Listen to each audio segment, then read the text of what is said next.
Hi everyone. तो मैंने आप लोगों को एक दो वीडियो में बताया था कि मेरी फिज़िकल कंडीशन ख़राब है, तो उस बारे में मैं आप लोगों को डिटेल शेयर करने वाली हूँ कि मुझे एग्जैक्टली क्या हुआ है। एक्चुअली बहुत सालों से मुझे फाइब्रॉइड्स का प्रॉब्लम है और जिसकी वजह से मेरा 2 बार लैप्रोस्कोपी सर्जरी हो चुका है। बहुत पहले हो चुका है। तो इतने सालों से हाँ ठीक ही था मेरा। मैंने सर्जरी के बाद जो लास्ट सर्जरी थी मेरा, उसका एक्सपीरियंस बहुत ख़राब था।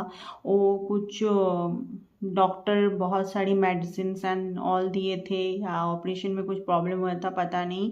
आफ्टर सर्जरी मेरी ब्लीडिंग, पेन सब बहुत ज़्यादा बढ़ गए थे, इवन फाइब्रॉइड्स भी बढ़ गए थे। उन्होंने बहुत सारी मेडिकेशंस, हार्मोनल मेडिकेशंस, इंजेक्शन सब कुछ ट्राई करा मैंने, जिस वजह से मेरा फिज़िकल कंडीशन और ख़राब हो गया, बहुत ज़्यादा साइड इफ़ेक्ट एंड ऑल। तो फिर मैं बैंगलोर शिफ्ट हुई, ये जयपुर की बात है। तो उसके बाद मैं बैंगलोर शिफ्ट हुई एंड बैंगलोर में मैंने ट्रीटमेंट कराया, पुरानी सारी रिपोर्ट दिखाई एंड बैंगलोर शिफ्ट हुए मुझे 4.5 ईयर हो गए हैं। तो उतने टाइम पे यहाँ के डॉक्टर ने मेरा सारा जो पुराना मेडिकेशन वगैरह थे वो सारा बंद करा दिए, क्योंकि इतना ज़्यादा मैं मेडिसिन ले चुकी थी कि मेरा बॉडी में बहुत ज़्यादा साइड इफ़ेक्ट होने लगे थे। बहुत सी चीज़ें जैसे body pain and all, hair fall, weakness, tired, mood swing, depression, everything. तो यहाँ के डॉक्टर बोले नहीं, अभी आप मेडिसिन बंद कर दो। और मेडिसिन मैं ऑलरेडी बंद कर ही दी थी, फिर भी एक आधी जो मैं खा रही थी वो भी मैंने बंद कर दिया था यहाँ के डॉक्टर के सुन के। फिर मैं वर्कआउट और अपना डाइट वगैरह जो था उसी पे मैं स्ट्रिक्ट थी इतने सालों से, और मेरा कंडीशन बेटर होता जा रहा था। मेरा वेट वगैरह काफ़ी मैंने लूज़ किया एक्सरसाइज के वजह से एंड डाइट मेंटेन की वजह से, हेल्दी डाइट एंड ऑल। मैंने अपना पूरी लाइफस्टाइल चेंज करी, क्योंकि मैंने इतनी प्रॉब्लम झेला, इतना पेन एंड ऑल। हर 15 डेज में मुझे हॉस्पिटलाइज होना पड़ता था जब मैं जयपुर में रहती थी। तो इतनी ज़्यादा bleeding, haemoglobin down and all. फिर उसके बाद ये 4 इयर्स में मैंने धीरे धीरे खुद को बहुत चेंज किया। 4-5 इयर्स में मैंने अपना डाइट में बहुत सारी चीज़ें चेंज किया, एक्सरसाइज एंड ऑल में मैं ठीक थी। बट अभी सडनली एक मंथ पहले मैंने अपना फुल बॉडी चेकअप कराया। एक्चुअली कुछ महीनों से मुझे बहुत ज़्यादा टायर्डनेस हो रहा था, और इतना ज़्यादा टायर्ड कि मैं वर्कआउट वगैरह नहीं कर पा रही थी, और कर रही थी तो मेरा बॉडी में बहुत ज़्यादा पेन हो रहा था और पूरे दिन मुझे स्लीपी सा फील होता था। तो दैट्स वाई मेरे घर वालों ने भी, मेरे भाई ने भी बोला कि एक बार फुल बॉडी चेकअप कराओ कि क्या प्रॉब्लम है, पता चलेगा। तो फुल बॉडी चेकअप के बाद पता चला कि मेरा हीमोग्लोबिन, आयरन सब कुछ बहुत ज़्यादा डाउन हो चुका है। तो ये सब तो फिर भी ठीक था। तो मैं सारा रिपोर्ट्स लेके डॉक्टर्स के पास गई, जो डॉक्टर गायनो को मैं दिखा रही थी उन्हीं के पास मैं गई। तो उनको मैंने रिपोर्ट वगैरह दिखाया, तो उन्होंने देखा, तो मुझे आयरन ड्रिप चढ़ानी पड़ी। 2 आयरन ड्रिप चढ़ी मेरा अभी जून में। तो आयरन ड्रिप चढ़ने के बाद मेरे नहीं, मैडम ने मुझे बोला कि आप एक बार काम करो, आपका आयरन इतना ज़्यादा कम क्यों हो गया है।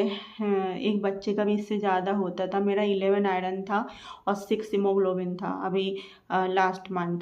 तो उन्होंने बोला एक बार सोनोग्राफी भी करवा लेते हैं हम, क्योंकि 1 ईयर से सोनोग्राफी नहीं हुआ था। और मुझे एक और प्रॉब्लम हो रही थी लास्ट 1.5 ईयर से। एक्चुअली मुझे बहुत ज़्यादा वाइट डिस्चार्ज हो रहा था, इतना ज़्यादा कि मैंने हमेशा पैड लेके मुझे बाहर जाना पड़ता था। स्मेल आ रहा था, कोई इचिंग वगैरह, बर्निंग कुछ भी नहीं था, बस वाइट डिस्चार्ज था।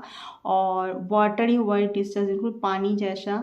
पीरियड बंद होता था, पीरियड के बाद ही वो शुरू हो जाता था। 10-12 डेज वो कंटिन्यू होता था, देन वो बंद होता था, फिर उसके कुछ दिन बाद पीरियड आता, फिर वो ऐसी साइकिल चल रहा था।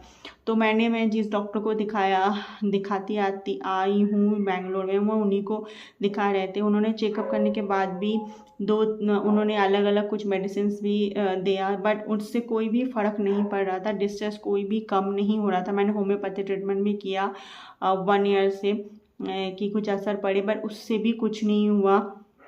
तो मैं बहुत ज़्यादा स्केर्ड भी थी इस वजह से भी, और मुझे बहुत सारी बड़ी बड़ी बीमारियों का मैंने दिमाग में ऐसे ख्याल आ रहा था।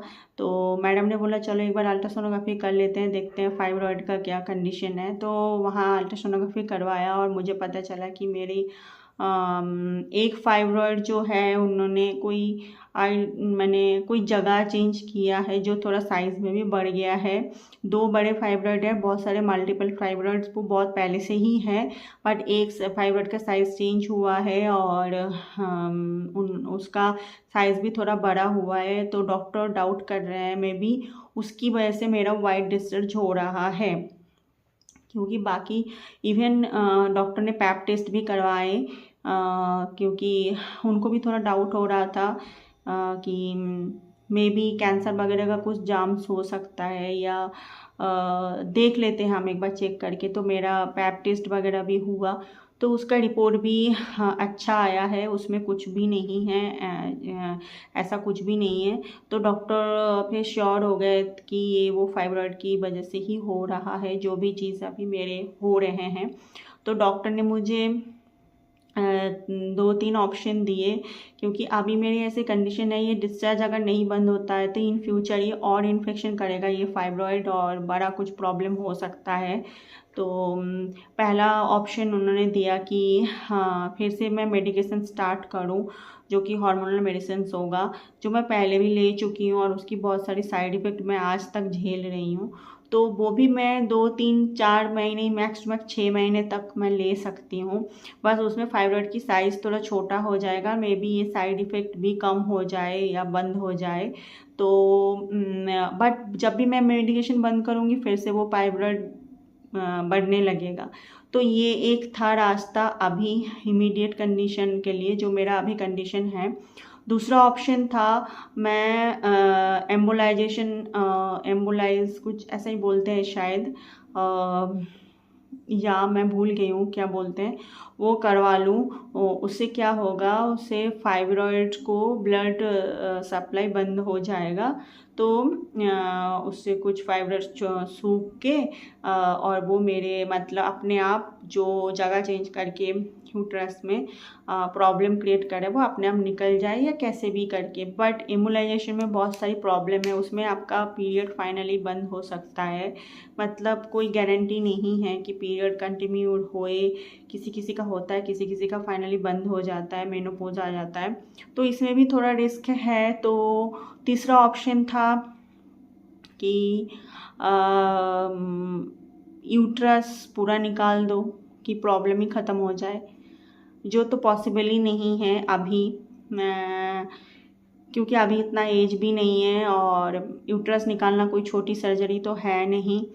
तो मेरा ऑनेस्टली मेरा मन भी नहीं है और डॉक्टर भी नहीं चाहते हैं कि यूट्रस निकाले। तो अब लास्ट ऑप्शन बचा था ओपन मायोमेट्री सर्जरी, क्योंकि ओपन सर्जरी डॉक्टर ने इसलिए सजेस्ट करा, मैं 2 बार मेरा लेप्रोस्कोपी हो चुका है। लेप्रोस्कोपी में सिर्फ जो बड़े ट्यूमर्स है, जो बड़े फाइब्रॉइड्स है, वो ही दिखा जाता है और वो ही निकल पाएंगे। जो छोटे छोटे बहुत सारे मल्टीपल फाइब्रॉइड है वो बाद में फिर से ग्रो करेगा, फिर वही चीज़ें। तो कितनी बारी लेप्रोस्कोपी करवाओगे और क्या करोगे। तो डॉक्टर ने डिसाइड करा तो या तो आप ओपन सर्जरी कराओ, जिससे क्या डॉक्टर के हाथ में जो भी फाइब्रॉइड टच होगा या उनको जो भी दिखेगा वो सबको एक बारी में निकाल देंगे। एंड सर्जरी टाइम पे उन्होंने मिरेना भी वहाँ पे इंसर्ट करेंगे, कि डबल प्रोटेक्शन, ताकि फाइब्रॉइड चाह भी फिर इन फ्यूचर ग्रो ना कर पाए। बट प्रॉब्लम ये हुआ कि पास्ट में भी जब मैं लास्ट टाइम ऑपरेशन कराई थी लेप्रोस्कोपी, तब भी वो डॉक्टर ने मिरेना इंसर्ट किए थे, बट उस टाइम पे मेरा इतना ज़्यादा ब्लीडिंग और क्लॉथ था कि वो मिरेना क्लॉथ के साथ निकल गया था कुछ ही दिनों में। तो एक्सपीरियंस अच्छा नहीं था। अभी इस बार उतना ब्लीडिंग उतना पेन नहीं है, बट मैंने पहले से कम है। बट डॉक्टर बोल रहे हैं कि हम पीरियड को भी बंद रखेंगे कुछ महीने के लिए, जब तक मिरेना सेट हो जाए, कुछ मेडिकेशंस देंगे। तो ऐसा कुछ डिसाइड हुआ है। तो मुझे ये वाला ऑप्शन सबसे ज़्यादा ठीक लगा। मैंने क्या ही बोलूँ, सर्जरी करने का मन तो किसी का ही नहीं होता, और ऊपर से ओपन सर्जरी है, मैं बहुत ज़्यादा डरी हुई हूँ। और लेप्रोस्कोपी होता है तो उतना ज़्यादा डर नहीं लगता, क्योंकि छोटा ऑपरेशन होता है, आप 1 वीक के अंदर आप ठीक हो जाते हो। बट ओपन सर्जरी है तो एटलीस्ट 1 मंथ आपको रेस्ट करना है। आप कुछ माने आपका जो नॉर्मल लाइफ स्टाइल है वो आप नहीं कर पाओगे 1 मंथ या 2 मंथ, जो भी है डिपेंड करेगा मेरा क्या कंडीशन है उसके अकॉर्डिंग। तो अभी यही डिसाइड हुआ है। तो अभी अगस्त में 9 अगस्त को मेरी सर्जरी डेट है। उसके पहले मेरा बहुत सारा टेस्ट वगैरह भी है। तो मैं बहुत ज़्यादा डरी हुई हूँ। लेट्स सी क्या होता है। होप कि सब अच्छा होगा इस बार। तो ये मैं लास्ट ट्राई कर रही हूँ fibroid removal surgery last time, क्योंकि बहुत हो गया। मैं फ्रस्ट्रेट हो चुका हूँ इस प्रॉब्लम से और सर्जरी कर करके जो भी है। तो अभी क्रॉस फिंगर की जो होगा अच्छा होगा। तो यही था अभी मेरा फिज़िकल कंडीशन का अपडेट। तो दिन रात मैं चेक कर रही हूँ इस सर्जरी के बारे में, कितना टाइम लगता है रिकवरी में, कितना पेन होता है, कितना बड़ा कट लगेगा, ऐसा ऐसा। मेरा फाइब्रॉइड का साइज़ ज़्यादा बड़ा नहीं है। प्रॉब्लम ये है कि वो साइड इफ़ेक्ट ज़्यादा कर रहा है। अभी ये वाइट डिस्चार्ज इतना मात्रा में हो रहा है और जिसकी वजह से मेरा आई थिंक उस फाइब्रॉइड की वजह से मेरा हीमोग्लोबिन वगैरह नेचुरली ग्रो ही नहीं हो पा रहा है।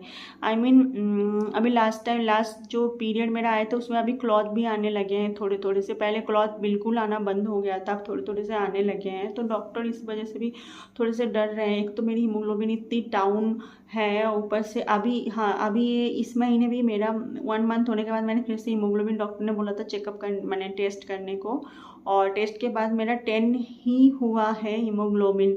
अभी भी उतना बड़ा नहीं है। तो मेरा अभी हीमोग्लोबिन का टॉनिक चल रहा है, मैंने आयरन टॉनिक चल रहा है, क्योंकि मैं टैबलेट नहीं खा पाती हूँ। मुझे बहुत ज़्यादा वॉमिटिंग वगैरह आता है और ब्लोटिंग होता है, गैस होता है आयरन टैबलेट से। तो यही था अब तक की अपडेट। अब 9 अगस्त मेरी सर्जरी का डेट है। अभी पता नहीं कैसे क्या मैनेज होगा, क्या होगा। जो भी होगा मैं आप लोगों से शेयर करूँगी। मेरा सर्जरी के बाद वाले एक्सपीरियंस भी मैं सब शेयर करूँगी। आप लोगों को और भी कुछ भी डिटेल जानना हो इस रिगार्डिंग फाइब्रॉइड रिगार्डिंग, तो आप लोग प्लीज़ कमेंट करना और प्लीज़ मेरे वीडियो को लाइक करो, चैनल को सब्सक्राइब कर लो। एटलीस्ट ऐसा तो लगे कि हाँ बहुत सारे लोग हैं मुझे मेंटली थोड़ा सपोर्ट करेगा। मेंटली थोड़ा सपोर्ट चाहिए भी मुझे अभी, क्योंकि मैं मेंटली बहुत ज़्यादा टूट चुकी हूँ। मैंने इतना ज़्यादा डिप्रेस्ड हूँ, मेरे रातों का नींद उड़ चुका है, मैं सो नहीं पाती हूँ। मेरे दिमाग में 24 घंटे चलते हैं कि सर्जरी है, बस सब कितने ही दिन रह गए हैं, सर्जरी के बाद क्या होगा, कितना पेन होगा। क्योंकि लेप्रोस्कोपी का जो भी मेरा एक्सपीरियंस था वो बहुत ज़्यादा बुरा एक्सपीरियंस था। इतना पेन, इतना ब्लीडिंग, इतना प्रॉब्लम्स, इतना दवाइयाँ, मैं पैरालाइज जैसी मेरी लाइफ हो गई थी। तो दैट्स वाई मैं और ज़्यादा डरी हुई हूँ। और ये तो ओपन सर्जरी है, बट ये एक रिलीफ है मेरे को मेंटली कि पहले मेरा कंडीशन इससे बहुत ज़्यादा बुरा था और मैं तब 70 kg का कुछ हुआ करती थी। बहुत ज़्यादा वेट गेन हो गया था और मैं डाइट वगैरह भी मेंटेन नहीं करती थी उस टाइम पे। ना मुझे इस बीमारी के बारे में उस टाइम पे इतना ज़्यादा नॉलेज था, ना मैं वर्कआउट करती थी। तो मे बी इस वजह से और बट अभी मैं बहुत ज़्यादा हेल्थ कॉन्शियस हूँ और मेरा नॉर्मल जो डेली लाइफ है बहुत ज़्यादा हेल्दी लाइफस्टाइल है। तो मे बी इस बार कुछ अच्छा होए, उतना बुरा कंडीशन ना होए, डॉक्टर तो यही कह रहे हैं। तो लेट्स सी, देखते हैं क्या होता है। जो भी होगा मैं आगे आप लोगों से शेयर करूँगी। तो मिलते हैं आप लोगों से नेक्स्ट व्लॉग में, तब तक के लिए बाय बाय।